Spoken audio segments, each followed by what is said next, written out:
السلام علیکم اسٹوڈنٹس، امید آپ سب ٹھیک ہوں گے۔ ہم اردو کا کام شروع کرنے جا رہے ہیں۔ آپ لوگوں کو پتہ ہم نے کچھوا اور سارس جو ہے ایک سبق نمبر 4 سٹارٹ کیا ہوا ہے۔ کل میں نے آپ لوگوں کو اس کی ایکسرسائز کروائی تھی۔ آج ہم ورک بک کا صفحہ نمبر ہے 15 وہ سولو کریں گے، کویشچن آنسر۔ جی اب یہ دیکھیں کیا لکھا ہوا ہے، الفاظ کو معنی سے ملائیے۔ جی الفاظ ہیں، پھر معنی دیے ہوئے، ہم نے ان کو اس کے ساتھ ملانا ہے۔ پہلا کیا لکھا ہوا ہے، کوچ کرنا۔ کوچ کرنا کا کیا مطلب ہے، روانہ ہونا، سفر کرنا، ایک جگہ سے دوسری جگہ جانا۔ دور دراز، بہت دور۔ سوچ بچار، غور و فکر کرنا۔ ترکیب سوچنا، طریقہ خیال میں آنا یا تدبیر سوچنا۔ شور و گل مچانا، ہنگامہ کرنا، بہت زیادہ شور کرنا۔ منت سماجت کرنا، گڑ گڑانا، التجا کرنا یا خوشامد کرنا۔ یہ آپ لوگوں نے ایسے ہی میچ کر دینا۔ دیکھیں نیچے کیا ہے، سوالات اور جوابات ہیں، سوالات کے جوابات لکھیے۔ جی پہلا پڑھتے ہیں، طویل مدت تک بارش نہ ہونے سے انسانی زندگی کس طرح اثر انداز ہوتی ہے، سوچ کر لکھیے۔ جی اگر کافی مدت تک بارش نہیں ہوتی تو اس سے ہماری زندگی پر بہت برے اور خطرناک اثرات پڑتے ہیں۔ مثلاً دریا خشک ہو جاتے ہیں،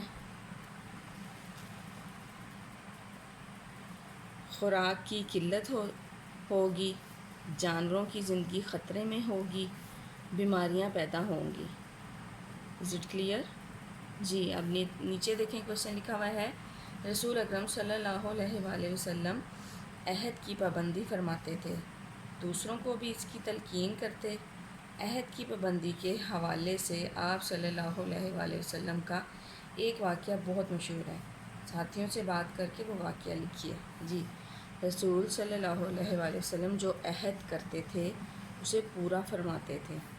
آپ صلی اللہ علیہ وآلہ وسلم نے مسلمانوں اور قریش کے درمیان ایک معاہدہ طے کروایا جسے صلح حدیبیہ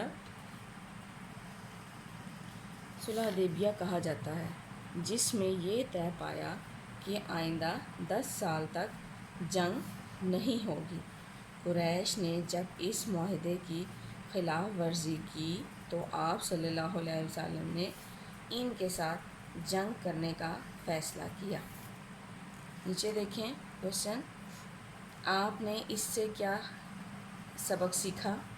اس سے ہمیں یہ سبق ملتا ہے کہ ہمیں ہمیشہ عہد کی پابندی کرنی چاہیے، کہ جو وعدہ کرتے ہیں ہمیں اس کو وہ پورا کرنا چاہیے۔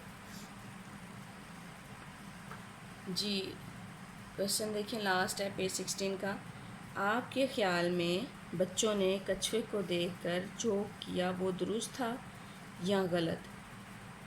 دونوں صورتوں میں وجوہات لکھیے۔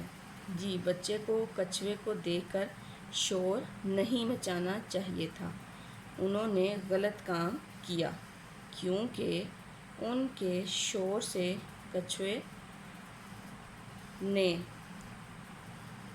تنگ آ کر جواب دینا چاہا تو منہ کھولتے ہی نیچے گر گیا، جس سے اسے چوٹ آئی۔ کسی کی تکلیف کی وجہ بننا بہت غلط بات ہے۔